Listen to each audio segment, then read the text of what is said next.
ओम आनो भद्राः क्रतवो यन्तु विश्वतः। संसार के सभी दिशाओं से हमें नेक शुभ विचार सतत प्राप्त हों। बोलिए मेरे साथ, मानवता अपनी देवी है, मानवता अपनी देवी है, ज्ञान हमारा भैया है, ज्ञान हमारा भैया, मेहनत अपनी बहना है, मेहनत अपनी बहना है, धरती माँ की गोदी में, धरती माँ की गोदी में, सत्य जीवन साथी संग, सत्य जीवन साथी संग, हर हित जीते रहना है। हरि जीते रहना है। एक गीत और उसके बाद थोड़ा सा प्रवचन। ना मैं यश चाहूं, ना मैं वित्त चाहूं, ना मैं मद चाहूं, स्वयं में ब्रह्म का भाव भर जाए, स्वयं में ब्रह्म का भाव भर जाए। मैं तो ओम गाऊं, मैं तो ओम गाऊं, ना मैं यश चाहूं, ना मैं वित्त चाहूं। वेद से टूटा, ज्ञान से छूटा, वेद से टूटा, ज्ञान से छूटा, धर्म का बूटा अधर्म ने लूटा। अब तो लौटाऊं, अब तो लौटाऊं, फिर मैं ब्रह्म पाऊं, फिर मैं ब्रह्म पाऊं। स्वयं में ब्रह्म का भाव भर जाए। मैं तो ओम गाऊं, मैं तो ओम गाऊं, ना मैं यश चाहूं। चल पड़ा जीवन नव उच्चता पाई, चल पड़ा जीवन नव उच्चता पाई। साधना सांसें ब्रह्म भर लाई, झूमता गाऊं आनंद हो जाऊं, झूमता गाऊं आनंद हो जाऊं। स्वयं में ब्रह्म का भाव भर जाए। मैं तो ओम गाऊं, मैं तो ओम गाऊं, ना मैं यश चाहूं, ना मैं वित्त चाहूं, ना मैं मद चाहूं, ना मैं मद चाहूं। स्वयं में ब्रह्म का भाव भर जाए। मैं तो ओम गाऊं, मैं तो ओम गाऊं, ना मैं यश चाहूं। समादरणीय महानुभावों, क्रियात्मक योग ध्यान योग प्रशिक्षण शिविर के प्रथम दिवस के प्रातःकालीन यज्ञोपरांत आइए कुछ सत्संग का प्रसंग है। कुछ बातें कल मैंने आपको बताई थी, थोड़ा सा उसकी आवृत्ति करते हुए आगे बढ़ते हैं। ये जो हम यज्ञ कर रहे हैं ये देव यज्ञ है। ये देव यज्ञ करके हमको आत्मयाजी बनना सीखना है। देव यज्ञ करते करते ब्रह्मचर्याश्रम, गृहस्थाश्रम, वानप्रस्थाश्रम तक हमको देव यज्ञ के माध्यम से आत्मयाजी बनने के लिए प्रेरणाएं प्राप्त करनी है। ये उद्देश्य है। देव यज्ञ से जहां पर्यावरण शुद्ध होता है, वैसे आत्मयजन करने से अंतःकरण शुद्ध होता है। अंतःकरण की शुद्धि से जन्म जन्मांतर के कुसंस्कारों का क्षय होता है। जन्म जन्मांतर के कुसंस्कारों का क्षय करके, विवेक वैराग्य को प्राप्त करके, आत्मयजन करके हम ईश्वर के साथ अपनी आत्मलौ को मिला करके ये जन्म मरण के चक्र से ही छूटना मनुष्य देह का सर्वोच्च लक्ष्य है। तो आइए इस लक्ष्य को प्राप्त करने के लिए क्या क्या प्रेरणाएं हमको यज्ञ से मिलती हैं, थोड़ा सा इस पर हम चर्चा करें। यज्ञ में एक घटक सामग्री है समिधा, है ना।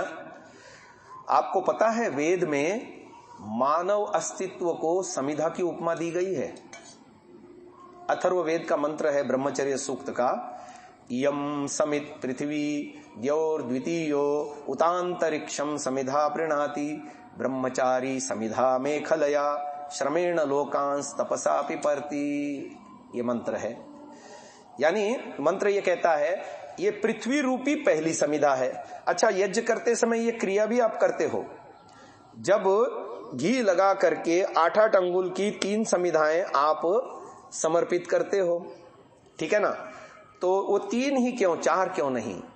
वेद मंत्र बता रहा है 3 ही समिधाएं हैं। पृथ्वी लोक की पहली समिधा, अंतरिक्ष लोक की दूसरी समिधा और कारण अस्तित्व में स्वयं जीवात्मा समिधा है। तो इयम पृथ्वी द्योर द्वितीयो उत अंतरिक्षम समिधा प्रणीति ब्रह्मचारी समिधा मेखलया श्रमेण लोकांस तपसा पिपरती। तो अब इसमें केवल समिधा की बात मैं करूंगा, पूरे मंत्र की व्याख्या नहीं करता। जब समिधा कहा गया तो समिधा को भी थोड़ा सा समझ लेते हैं।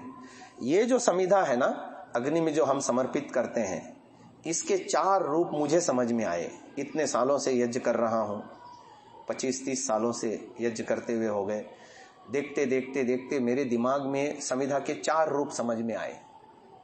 ये शुष्क काष्ठ जो समर्पित होने के लिए तैयार है, ये समिधा का प्रथम रूप हो गया। जब आप इसको समर्पित करते हैं तो क्या घटना घटती है? अग्नि पहले समिधा को बाहर से पकड़ती है, तो समिधा अपना पहला वाला रूप खो देती है।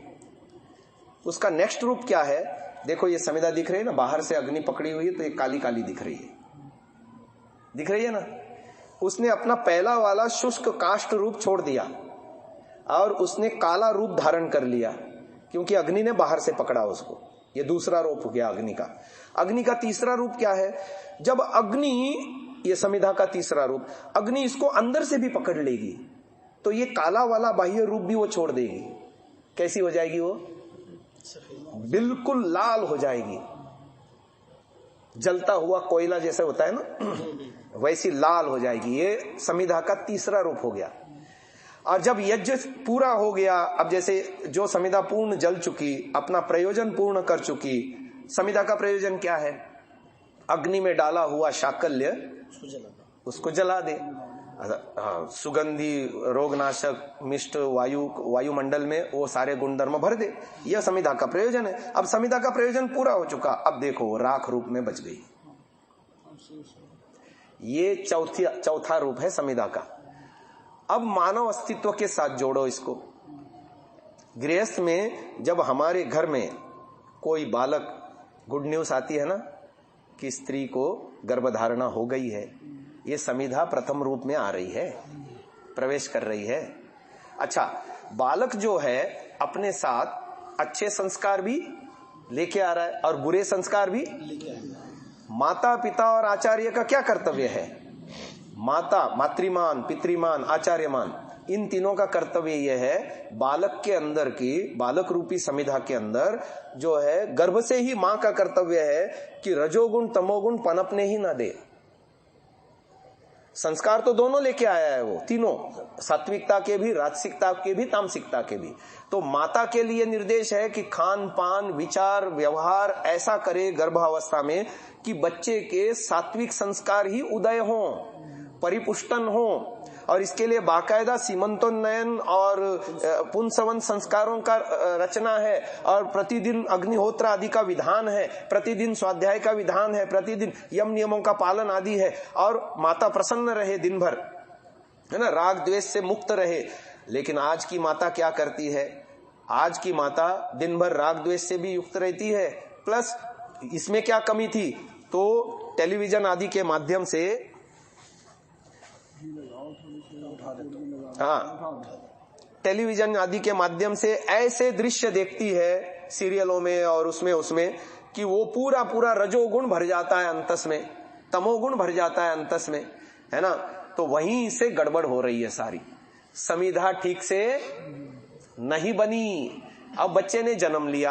अच्छा, बच्चा जन्म लेता है तो माँ क्या करती है? उसको टीवी खोल के देती है ताकि वो अपने घर के काम कर सके, नहीं तो मोबाइल चालू करके देती है। और टीवी और मोबाइल के माध्यम से बच्चे को पसंदीदा प्रोग्राम है उसका कार्टून। कार्टून में क्या दिखाया जाता है?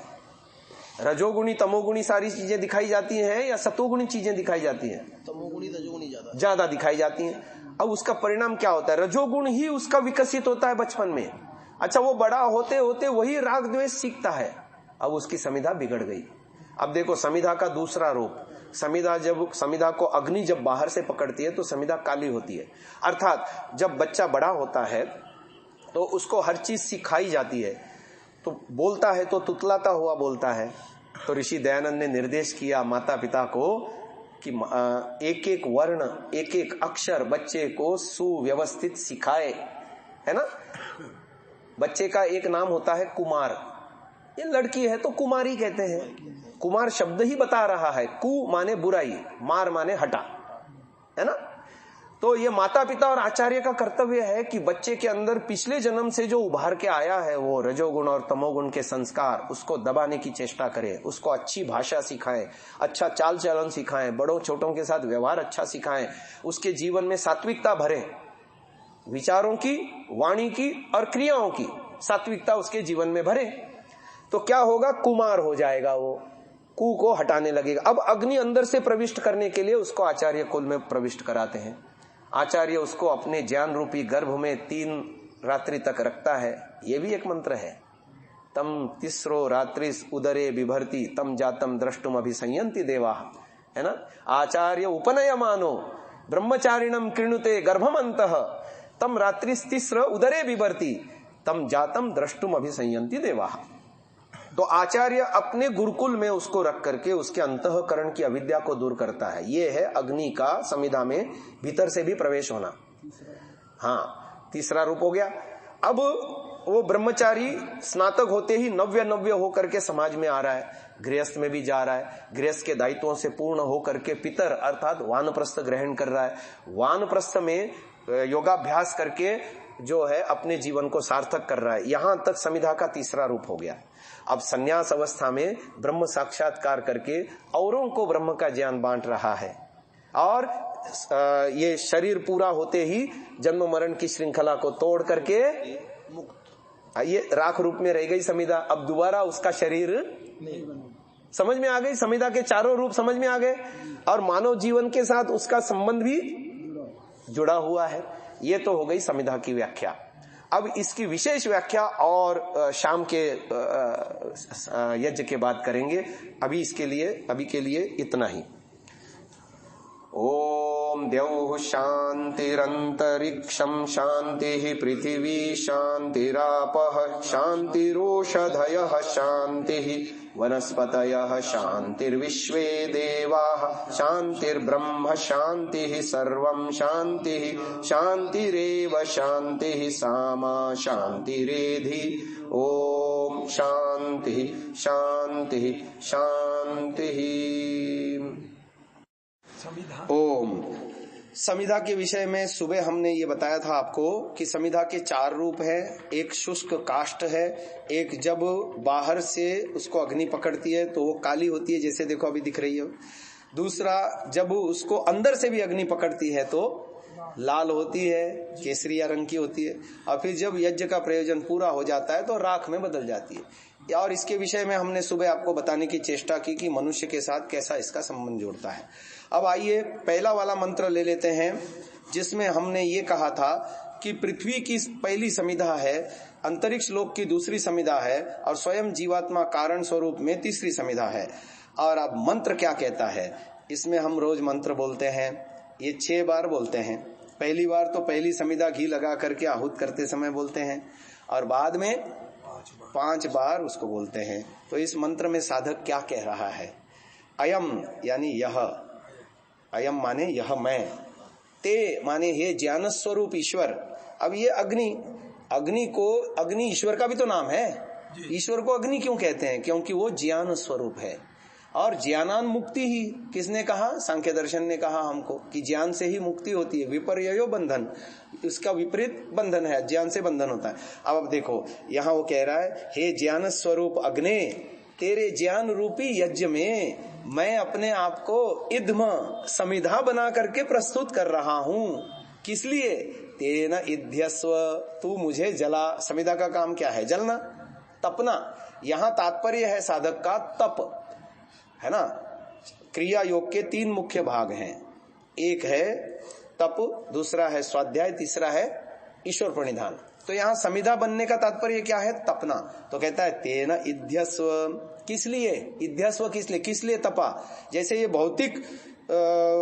भौतिक ये समिधा हम डालते हैं तो ये जलती है, तो ये बाकी साकल्य को भी जला देती है और सूक्ष्म करती है और यज्ञ का प्रयोजन पूरा करती है ना। सूक्ष्म होता है तो उसके अंदर निहित तत्व फैलते हैं अधिक शक्तिशाली होकर के, अधिक प्रभावशाली होकर के, और वायुमंडल को सुरभित करते हैं, रोग रहित करते हैं। ऐसे ही तेन इध्यस्व वर्धस्व, तू मुझे बढ़ा। इध्यस्व माने तपा, मैं तप करने को तैयार हूं।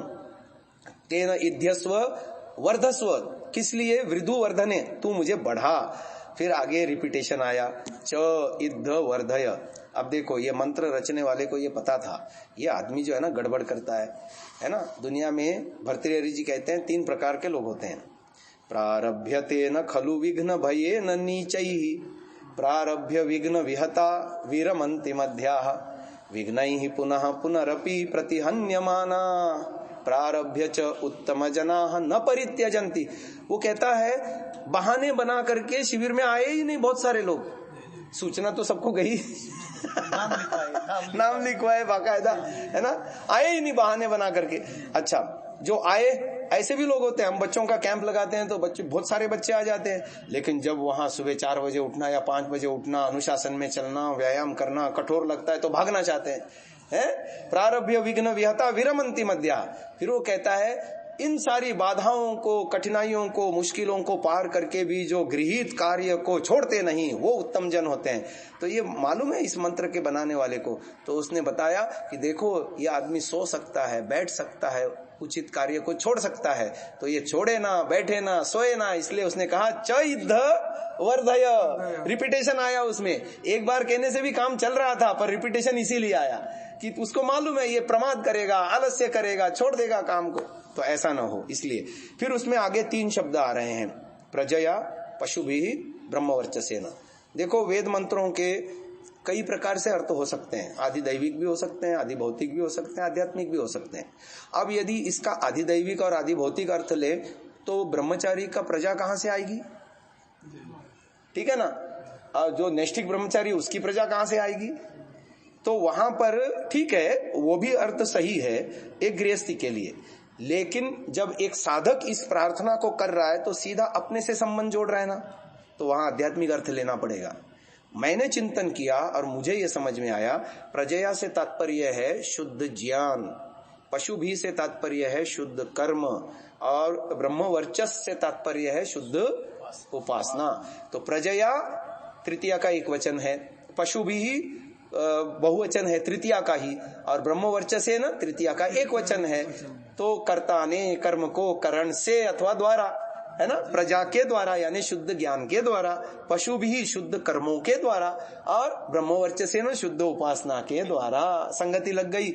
तो शुद्ध ज्ञान, शुद्ध कर्म, शुद्ध उपासनाओं से मुक्ति जन्य सुखों को प्राप्त होता है व्यक्ति। और दयानंद ने हमको सिद्धांत दिया कि अशुद्ध ज्ञान, अशुद्ध कर्म, अशुद्ध उपासनाओं से बंधन जन्य दुखों को प्राप्त होता है। तो ये 3 साधनों के द्वारा क्या करें? आगे शब्द आए नानाद्यन समेधय स्वाहा। एक्चुअली वो नानाद्यन नहीं है, अन्नाद्यन है।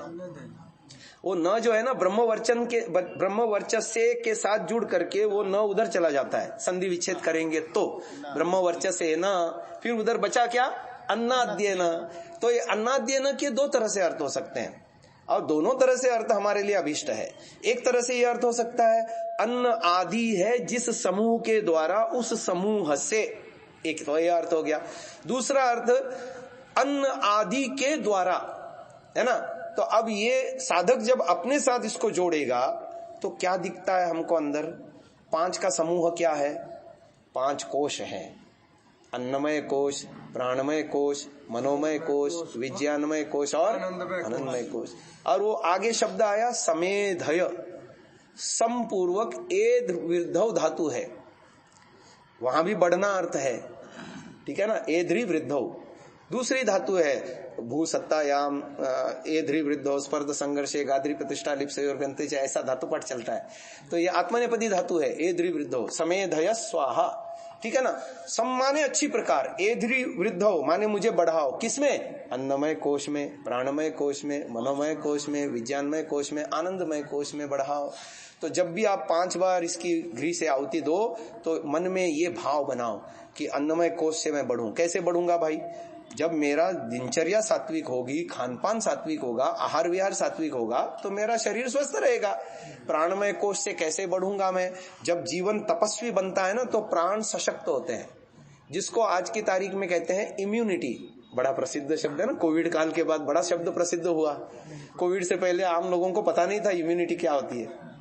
आंतरिक शक्ति, प्राण शक्ति, उसको हम प्राण शक्ति कहते हैं। उसको देसी भाषा में, आयुर्वेदिक भाषा में स्व स्वास्थ्य संस्थान भी कहते हैं। स्व स्वास्थ्य संस्थान, या इंग्लिश में उसको हम इम्यूनिटी कह देते हैं, क्योंकि जिसकी इम्यूनिटी बड़ी स्ट्रांग थी उसको कोविड ने अटैक नहीं करा, और यदि किया भी, हाँ, रोग प्रतिबंधक क्षमता उसकी तीव्र है जिसके प्राण पुष्ट है। प्राण कैसे पुष्ट होते हैं? जीवन तपस्वी होने से।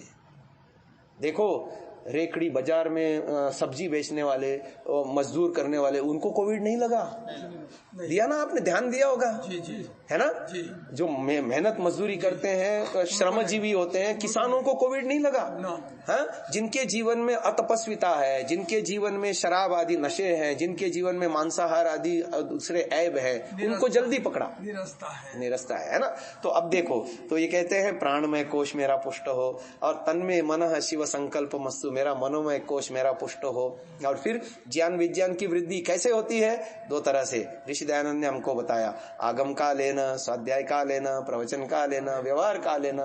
दूसरा बताया श्रवण, मनन, निधिध्यासन, साक्षात्कार। इससे हमारा ज्ञानमय विज्ञानमय कोश पुष्ट होता है। और ये चारों क्षेत्र में पुरुषार्थ करने से आनंदमय कोश हमको फल रूप में मिलता है। आनंदमय कोश के भी विभाग बताऊंगा आगे, मेरा विषय आएगा पंचकोशों का, तब मैं बताऊंगा विस्तार से। अभी इतना समझ लो कि अयम यह मैं ते, हे ज्ञान स्वरूप ईश्वर, तेरे ज्ञान रूपी यज्ञ में मैं खुद को समिधा बना करके प्रस्तुत कर रहा हूँ। तेन युध्यस्व, तू मुझे तपा, मैं तपस्वी बनूंगा, तू मुझे तपा। वर्धस्व, मुझे बढ़ा।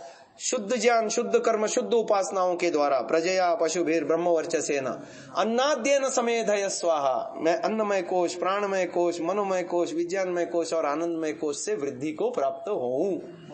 कितना सुंदर अर्थ है ना। तो ये यज्ञ हमको सिखाता है। दुनिया में महर्षि दयानंद जी ने जो हमको यज्ञ पद्धति दी है और संध्या की पद्धति दी है, इसकी कोई मुकाबला नहीं है। कहीं ऐसी प्रार्थनाएं नहीं है, मिलती नहीं है। आप सोचेंगे, ये जो पर्सनालिटी डेवलपमेंट के नाम पर बड़े बड़े सेमिनार होते हैं, एक एक सेमिनार में एक एक दिन के 6-6 हजार 10-10 हजार रुपए लिए जाते हैं और सिखाते हैं, उनको पर्सनालिटी डेवलपमेंट का कुछ नहीं आता। और ये इसमें देखो, संध्या के केवल 4 मंत्रों में पर्सनालिटी डेवलपमेंट है। ओम नाभि, ओम हृदयम, ओम कंठः, ओम शिरः, यही 4 पर्सनालिटी के 4 एस्पेक्ट है। शारीर स्वास्थ्य, प्राणों की पुष्टि, मन की पवित्रता और ज्ञान विज्ञान की वृद्धि। कुछ बचा क्या पर्सनालिटी के लिए? पर ये ना समझाया जाता, ना समझते, है ना। और उनके पर्सनालिटी डेवलपमेंट के कोर्स में जाकर के देखिए, मिसिंग मिलेगा। ये इसमें से बहुत सारा मिसिंग मिलेगा। हाँ, नाम भले ही कुछ अलग दे दिया टॉपिक्स। हाँ, अब आप देखिए, ये हमारे अंदर, हमारे संस्कृति में ऋषि मुनियों ने हमको कितनी बड़ी देन दी है। तो इसी बात के साथ आज के इस सत्र को यहाँ विराम देते हैं। शांति पाठ। ओम द्यौ शांतिरंतरिक्षं शांति पृथिवी शांतिरापः शांतिरोषधयः शांति वनस्पतयः शांतिर्विश्वे देवाः शांतिर्ब्रह्म शांतिः सर्वं शांतिः शांतिरेव शांतिः सामा शांतिरेधि। ओम शांतिः शांतिः शांतिः। बोले सो अभय वैदिक धर्म की जय। वेदोद्धारक महर्षि दयानंद सरस्वती की, मर्यादा पुरुषोत्तम श्री रामचंद्र की, योगीराज श्री कृष्णचंद्र की, भारत माता की, देश पर बलिदान होने वाले वीर वीरांगनाओं की, गौ माता का, आर्य समाज, वेद की ज्योति, ओम का झंडा, कृण्वंतो, वैदिक मंगल ध्वनि। ओम। अभिवादन। सभी को सादर नमस्ते जी।